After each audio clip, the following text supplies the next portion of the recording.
Alright mga paps, ito, kalinalas natin yung brake booster mga paps. Maraming laman ng brake fluid mga paps.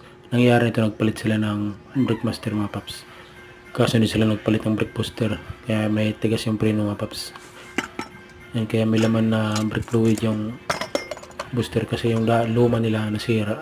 Pumasok yung laman dun sa booster niya mga paps. Yan, bumili tayo ng bago mga paps. Ito na. Yung luma wala palang pusara dyan. Yung bago, tingnan natin yung adjustment kung tama. Pero adjust na lang natin yan doon nung nakakabit na yung pusarad para makuha natin yung tamang adjustment niya sa tapak ng preno mga paps. Alright, yan na lang natin kabit mga paps. Matadjust na ikabit na natin mga paps. Medyo masigip na siya mga paps. Kasi masigip talaga ito. Pag pinalabas sa kapag pinasok mga paps, sigip niya sa ilalim pa.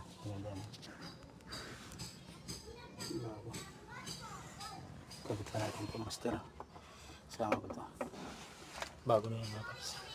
Ilang hirap dito si mahirap talaga ilabas sa kay balik ito mga paps. Dami nakaharang pero kaya naman natin mga paps. Alright, sila muna update natin mga paps.